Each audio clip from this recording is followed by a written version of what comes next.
15 দিনের মধ্যে আমি তোর ভিসার ব্যবস্থা করে ফেলতেছি। ভিসা মানে আর ভিসা কিসের ভিসা? দুবাইয়ের ভিসা পারবেন? দুবাইয়ের ভিসা দিয়ে তুমি কি করবা? কি করব মানে দুবাই যাবো, দেশে কোনো কাম কাজ পাই না, সারাদিন বেকার বসে থাকতে হয়। এই জন্য সিদ্ধান্ত নিছি জমি জমা বেচছে টাকা দিয়ে দুবাই চলে যাবো। অসম্ভব, তুমি কোথাও যেতে পারবে না। এই পাসপোর্ট রাখেন, আমার জামাই কোথাও যাবে না, আপনি জান। আরে এটা তো মুখলিস।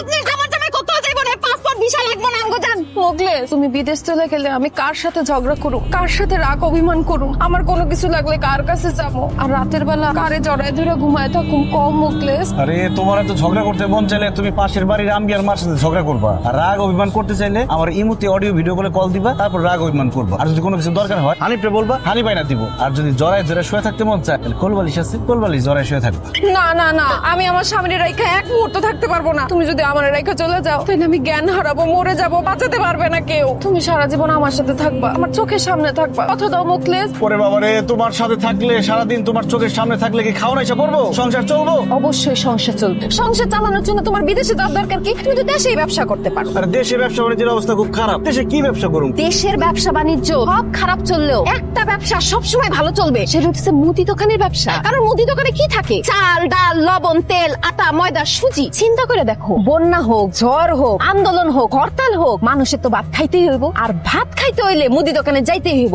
এর জন্য মুদি দোকানের ব্যবসা সবসময় রমরমা, সবসময় চাঙ্গা। তুমি একটা মুদি দোকান দিয়ে দাও। ঠিকই কইছো পারবেন, মুদির দোকানে তো অল টাইম বেচা কিনি হয়।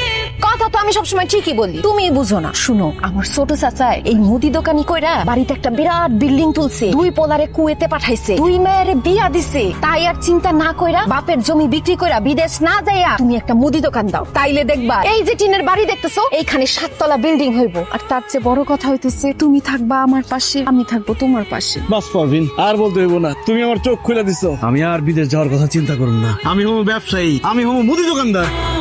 আপনারা যাবেন না, আপনাদের সবার জন্য মিষ্টি মুখের ব্যবস্থা আছে। ধর্মিয়া, বিদেশি না গিয়ে তুমি দেশে এত বড় একটা ব্যবসা দিছো, খালি মিষ্টি দিলে চলবো? তোমার তো বিরিয়ানির ব্যবস্থা রাখা উচিত ছিল। জসিম ভাই চিন্তা করবেন না, দোকান যখন শুরু করছি ইনশাআল্লাহ ব্যবসা বাণিজ্য ভালো হইলে আপনারা বিরিয়ানিও খাওয়ান। হ্যাঁ, এরকম কথা সবাই কয়। আর যখন ব্যবসা ভালো হয় তখন বিরিয়ানি তো দূরের কথা, একটা আগেজ বিরও কেউ কারো খাওয়ায় না। আচ্ছা জায়গা বাদ দাও, ও তোবারকের কি ব্যবস্থা করছো? জিলাপি, মিষ্টি না রসগোল্লা? জিলাপি।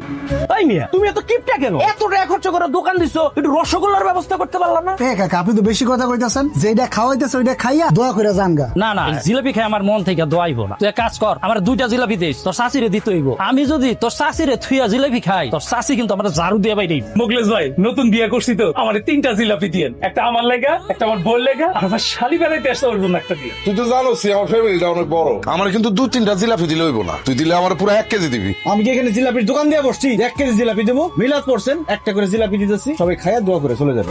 আরে কি শুরু করছো জানো না? সোসার বাচ্চারা, জিলাপি নিবি ঠিক আছে, আমার গামলা দিয়ে দা। আমি তো জিলাপি পাইলাম না, আমার 1 প্যাকেট বিস্কুট দাও। মৌলভী সাহেব, এইটা আপনি কি করেন? এখন পর্যন্ত বিসমিল্লাহ করতে পারলাম না, একটা বিক্রি করতে পারলাম না, আর আপনার 1 প্যাকেট বিস্কুট দিয়ে দেবো। ঠিক আছে মোকলেস, আমি তাহলে খালি মুখে চলে গেলাম, কিন্তু আমি খালি মুখে গেলে তোমার ব্যবসার উন্নতি হইব না। না না, মৌলভী সাহেব রে খালি মুখে দোকান থেকে বিদায় করুন, ঠিক হবো না। হানিফ, মৌলভী সাহেব রে বিস্কুট এনে দিন, দোয়া করেন আমার জন্য। ভালোটা দিস। আঙ্কেল, আমার এই টাকাতে আমি একটা চকলেট দেন। অবশ্যই দিতেছি। হানিফ, কাস্টমার চলে আসছে, ছোট্ট বাবুরে চকলেট দাও। তো চকলেট নিয়ে এই নাও ভাই, আপনার দোকানের প্রথম বিক্রি 2 টাকা। এটা শুধু 2 টাকা না রে হানিফ, এটা আমার আবেগ, আমার স্বপ্ন, আমার ভালোবাসা। এই 2 টাকা একদিন 2 লাখ টাকা হবে, একদিন 2 কোটি টাকা হবে ইনশাআল্লাহ। ইনশাআল্লাহ।